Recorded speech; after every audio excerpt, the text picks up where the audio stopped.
Okay.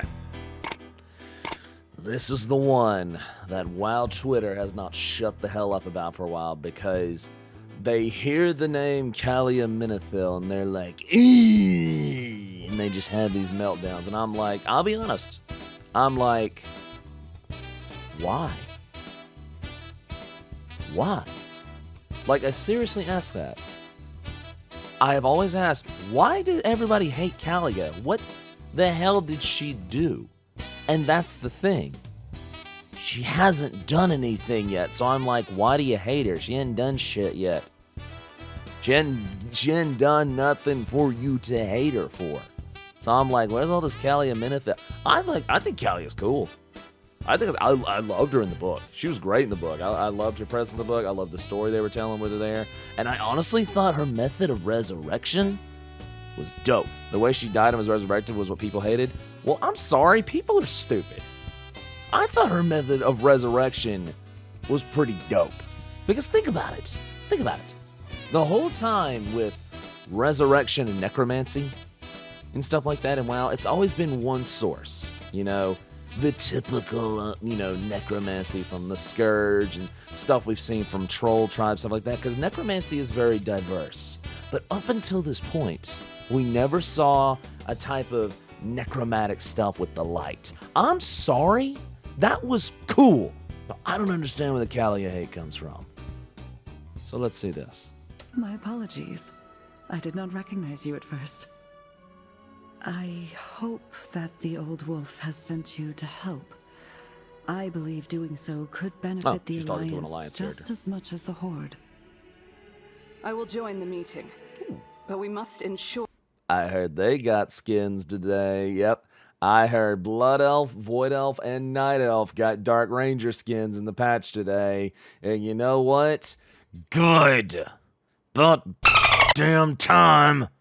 Jesus. I actually thought they looked good. I actually thought they looked good. Some people were like, where did Night Elves get it? And I'm like, because they got turned into them?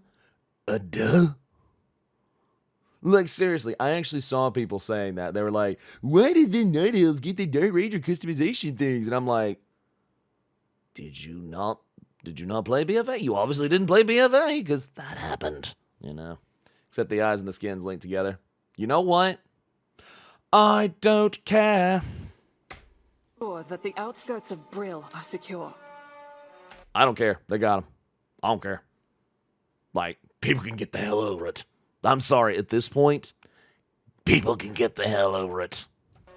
Behold, as my creation eradicates the blight. You may applaud at any time. No, I like this guy. My beautiful construct. Dash it all. How can we hope to succeed now? I like this guy. And that's where we stand. Sylvanas Lillian is Voss. gone. That's a badass bitch right there, I tell you what. I liked Lillian the moment she popped up in Cataclysm.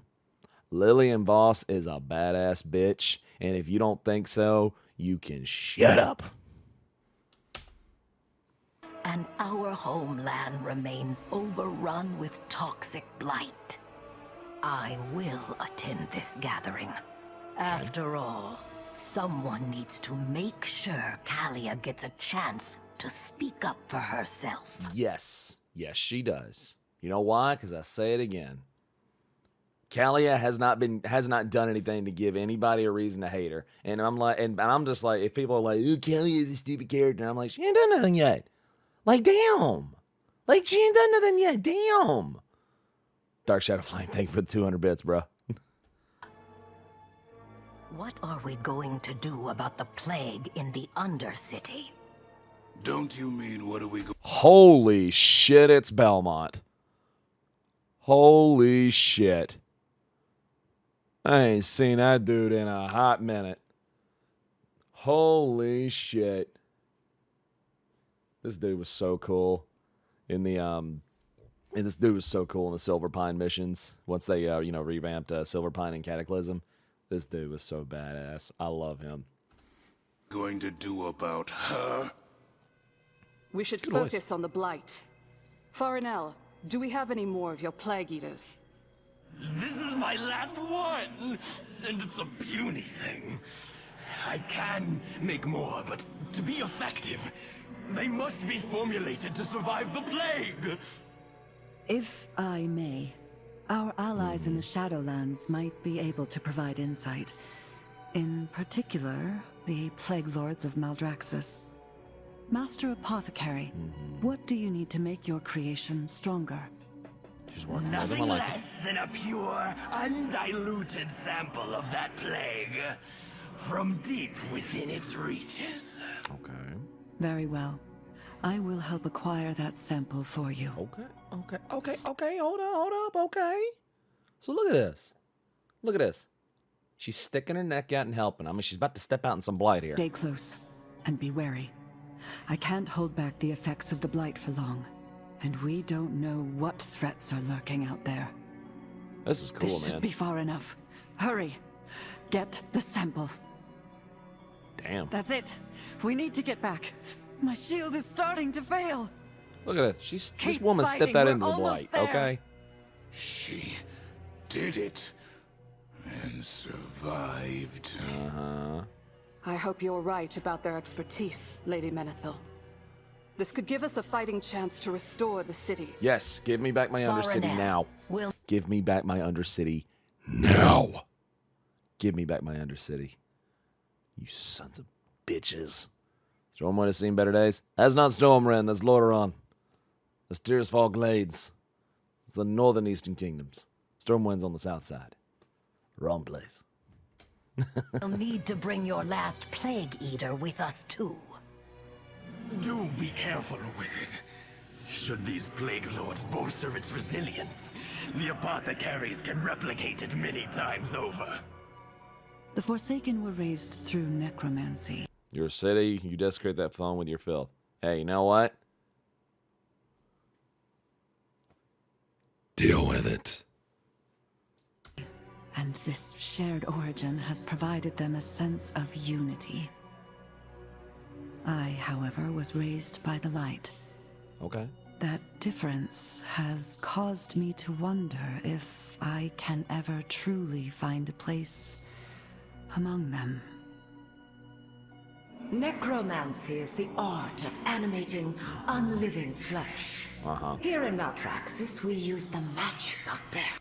Tito, thank you for 33 months, bruh. Appreciate that. Thank you. To accomplish our craft. But whether these rituals are empowered by death, or light, or any other magic, necromancy is necromancy. You perceive a difference where there is none, child. Thank you. Thank you.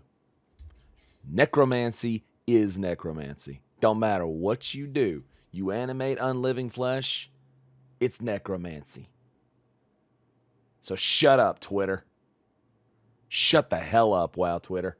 Necromancy is necromancy. It's always been that way. It's always in any RPG or fictional universe. Don't matter what it is. Elder Scrolls, D&D, WoW, Final Fantasy. Don't matter what it is. Necromancy is necromancy. The source of it is not a singular thing. It's not always death magic or anything like that. It can be any source of magic or tool or anything else used to animate living flesh. So shut the hell up, Twitter.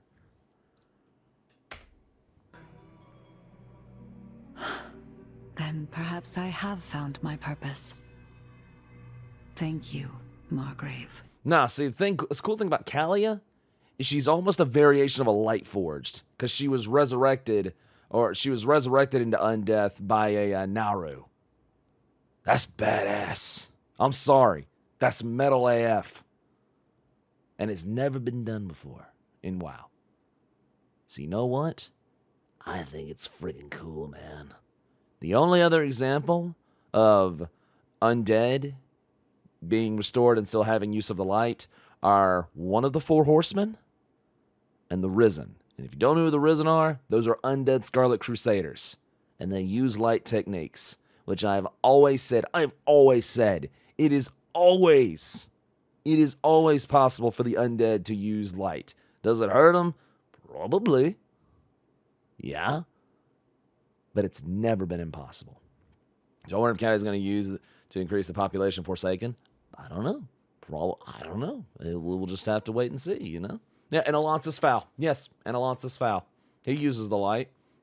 And everybody's like, the undead can't do it. They can do it just fine. They can do it just fine.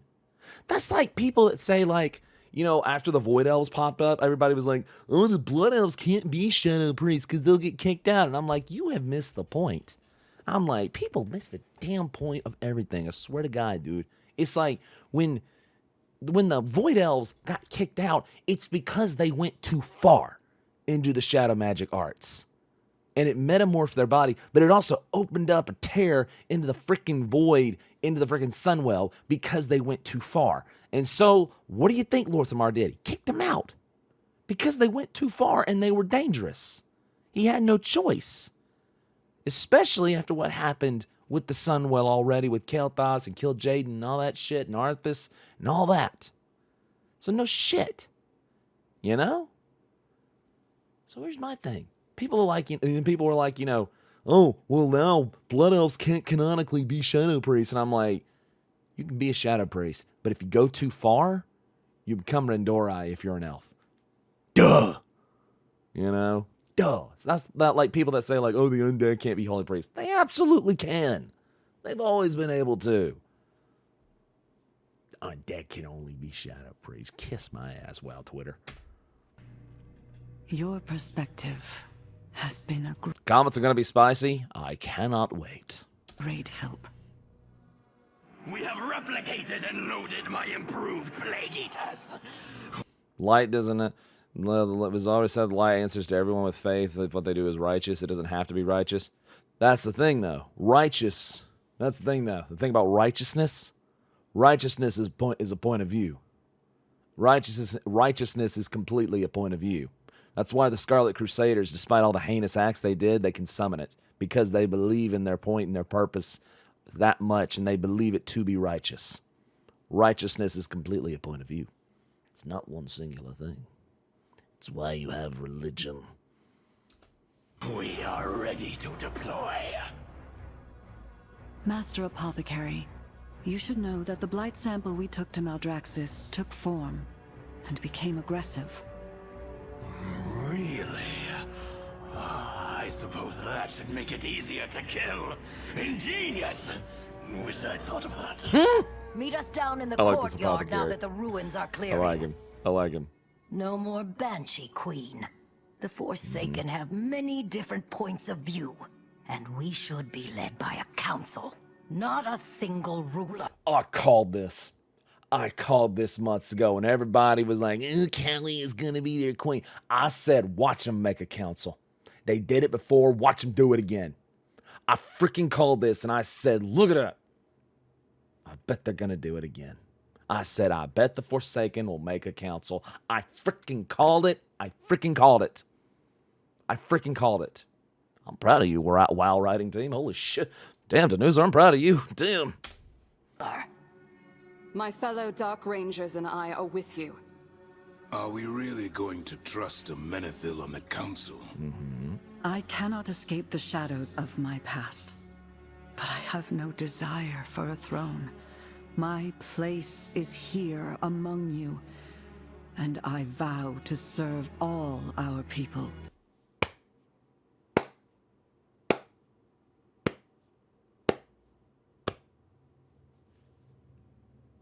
I knew it. I knew it. I knew it. And everybody got their nuts in a twist. Everybody got their nuts in a twist. Because they thought Calia was going to be the queen and they were going to force it. I said, there has been zero indication that that was going to happen. And I understand people want to assume the worst, especially when it comes to WoW. I get that. But these people are saying, there's people that were saying like, oh, they're going to do this. And I'm like, there was zero evidence and indication that they were going to do that. And I'm like, she flat out said in the book. And she said prior to Shadowlands, she said prior to this, she said, I have no desire to rule. She flat said this. And I'm like, what's going to make her change her mind? And if anybody says, oh, the Forsaken aren't her people, need I remind you, majority of the Forsaken are former citizens of Lordaeron and current citizens of Lordaeron. Well, you know what? Let's just say they're people from Lordaeron. That is her people. If anywhere, if there was any race or faction or group that Calia belonged with, it's the Forsaken. So shut the hell up, WoW Twitter. I take you at your words, Lady Menethil. And we, the apothecaries, will help shape our brighter future. Hell yes. For Lordaeron. Then it And Scarlet Crusade? I mean, they are. They're people of Lordaeron. You're absolutely right. They are people as well? Of course they are. Of course they are. settled. We are the Desolate Council. Hell yeah, dude. I love how they brought that shit back. Hell yeah, because that was in the book. I love that they brought that shit back. Good. It's a good name. We are the Forsaken. In time, we found a place here within the ruins of Lordaeron. I'm so happy they But brought in after it Dark was Ranger stuff. blighted in the war, we feared we had lost this home too. Today, we not only reclaimed our legacy, we began a new path forward. And for aiding our cause, we owe you a great debt. Many of the Kaldori raised during the battle for Darkshore wish to remain here with the Dark Rangers. Hell yeah. But any who choose to depart and rejoin the Alliance are free to do so. Good. Hadiel Shala. More evidence that the faction war is over. More evidence that the faction war is over. She said it right there. Any Kaldori Dark Rangers that want to stay, that's fine. But if they want to go back to the Alliance, that's perfectly understandable too. More evidence that the faction war, not more evidence that the faction war is ending, but more concrete reason that the faction war needs to end. There's literally no reason for a faction war anymore. And if this new patch is evidence to anything, it might be the first step towards a faction-less World of Warcraft, which, honestly, will the Alliance take the Dark Rangers back? Well, I mean, they took the Void Elves, so, I mean, why not? Their people's their people. I mean, you know. Besides, you have to also remember, the Kaldori Dark Rangers were turned against their will. They died when they died on the shores of died in Darkshore. So technically, these Kaldori were turned against their will. So, yes, I absolutely believe they would. And besides, it's part of the Night Elf customizations now, so it's not like they don't have a choice. Though it's not like they have a choice. Farewell. Ooh, cutscene. Within this hall, we shared ceremonies, celebrations, and tragedy. Damn. Oh my god! Lillian's in a cutscene! This is a good day. Family. And on one fateful day, I lost them all. Now I am all that remains of the once proud Menethil line. The last heir to a legacy that ended in shame. Hell yeah. So you ran away from the pain. I did too. Yeah? But it was only when I stopped running that I understood. I'm so proud of them. They have gotten so much better at these in-game cinematics. They have gotten so much better at these. In fact, that was one of the big things I loved about Shadowlands. This shit got so much better. It's amazing what animated facial expressions and actual lip syncing can do. It truly is. I'm proud of them for this. I really am. Those people out there, they're my family now. Yes, ma'am. But will they ever truly accept me, bearing a name forever stained by a brother's sins? Just as these flagstones are stained by my father's blood. Warcraft 3. We are all the same here, Calia. Seeking our place, despite everything we've lost. Mm-hmm. But it's a long road, and we will need your help. Then let us find our place together. Hell yeah. As Forsaken. Hell yeah.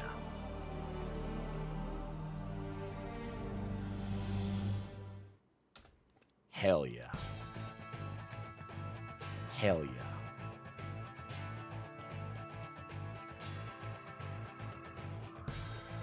Hell yes. Calia still has a daughter, canonically.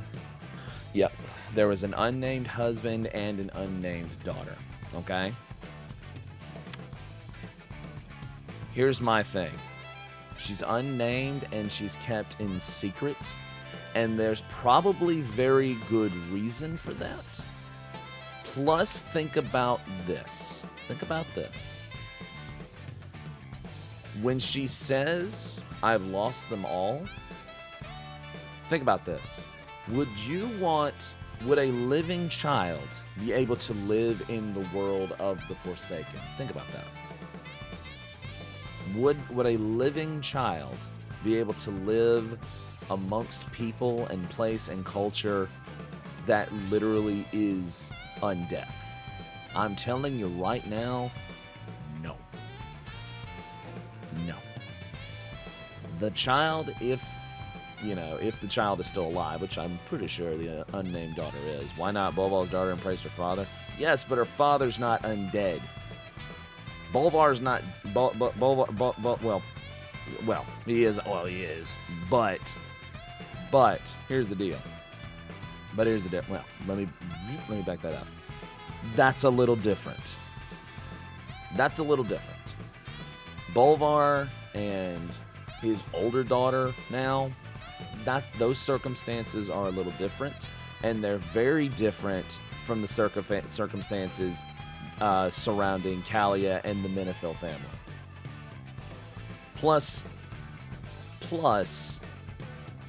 Bolvar's not the Lich King anymore, so technically Bolvar, as far as my current understanding, is not bound to watch over the Scourge, or even the Death Knights for that matter. He's not bound to that, technically. He mostly did it out of,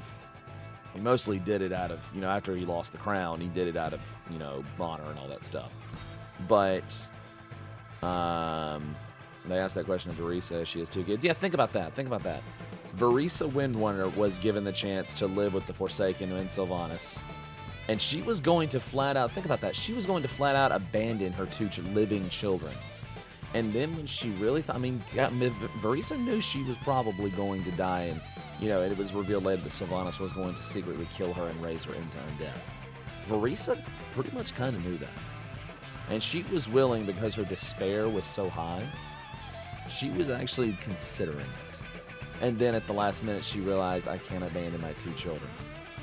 So think about this. But also think about this. Why would Verisa want her 2 living children to live in a world of undeath? I'm telling you right now, Calia would not want that for her child.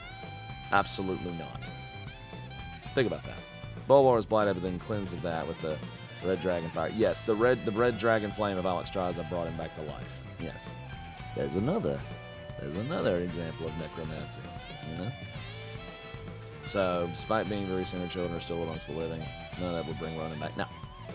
So, here's the deal. The Child's Right for Air is a potential faction shift.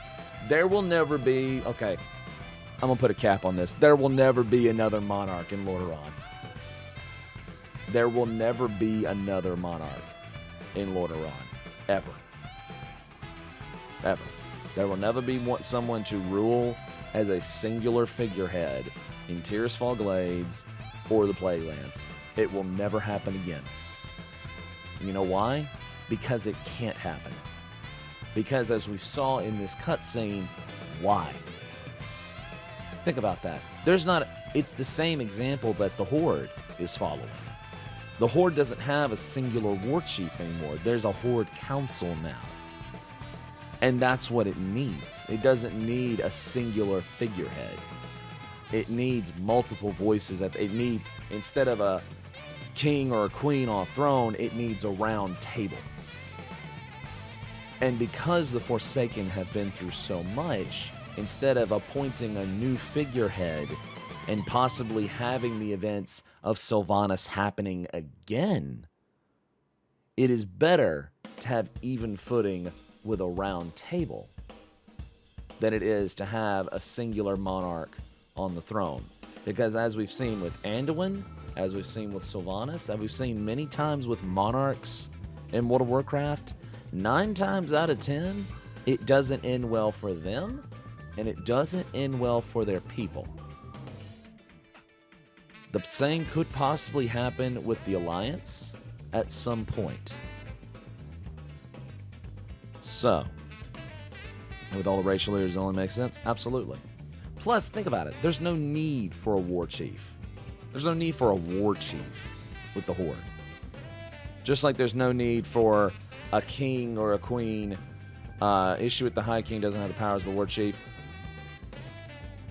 Who's always been the singular leader of the Alliance? Chat, tell me. Who's always been the singular leader of the Alliance? High King. Thank you. Who has always led the Alliance into battle, and who has always led them into decision? When the leaders of the Alliance gather, where do they usually gather? Stormwind. Stormwind has always been the leader of the, especially under Varian, starting with the Wrens, it has always been the leader of the Alliance. That happened several times. The Wren dynasty historically has had longer leadership with the Alliance. That is a fact. That is a fact, okay? Okay, I'm sorry. Tyrande does not lead the Alliance. The Gnomes do not lead the Alliance. Okay? They don't. The Dwarves do not lead the clan of three, the Hammer Council of the Dwarves do not lead the Alliance. They don't. Varian, when he was king of Stormwind, was the leader of the Alliance. He absolutely was. He absolutely was.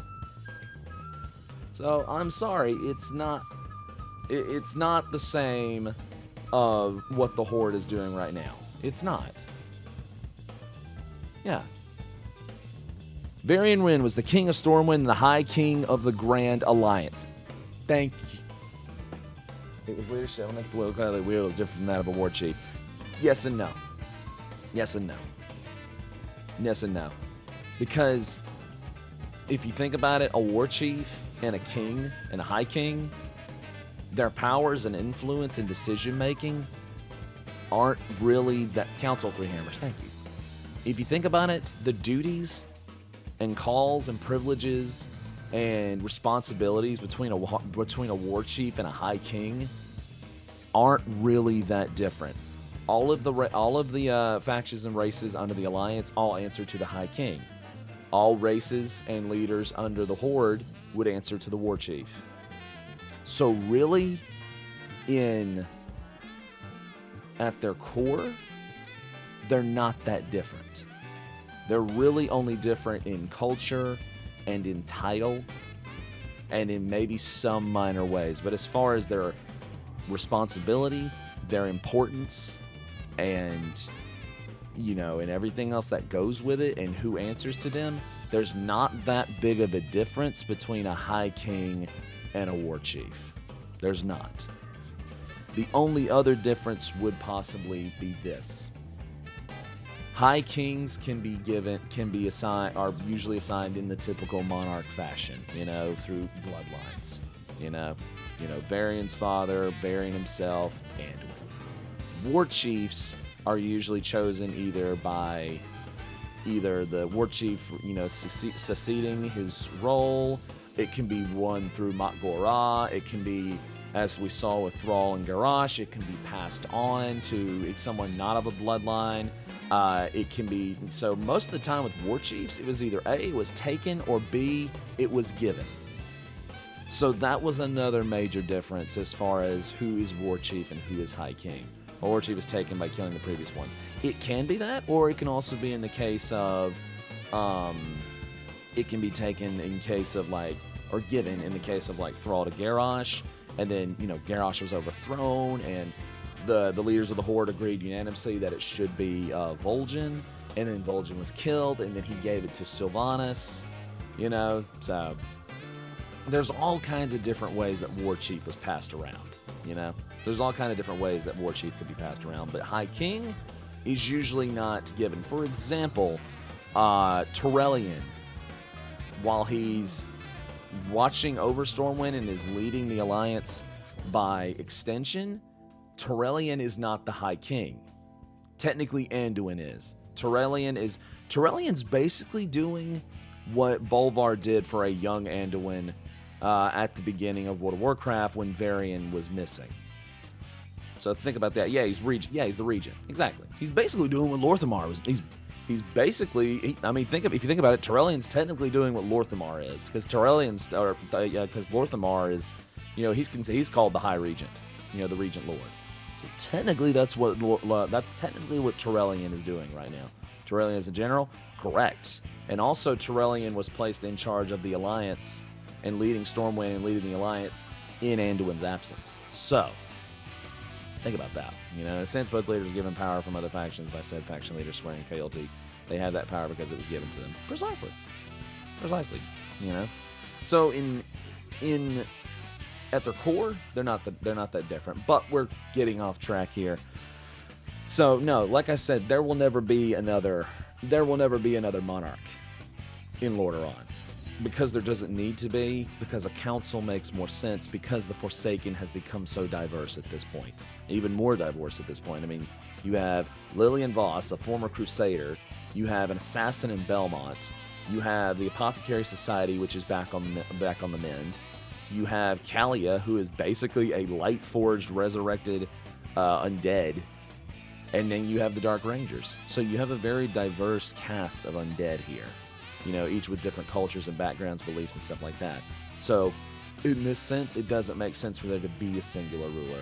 And besides, WoW Twitter would have a fit if one Forsaken leader was chosen. Because think about it, why would Belmont be the singular leader?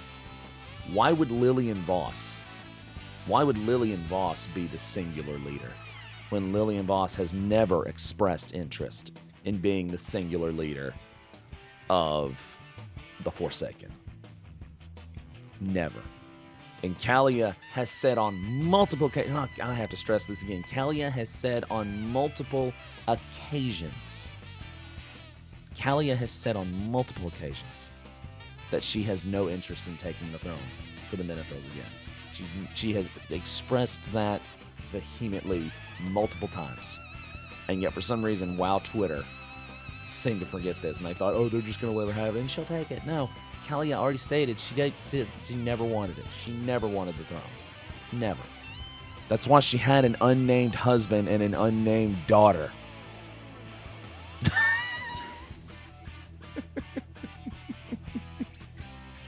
She eloped. So, yeah, she eloped. So, in closing, I never want to hear slander about Calia Menethil again. Ever. Again.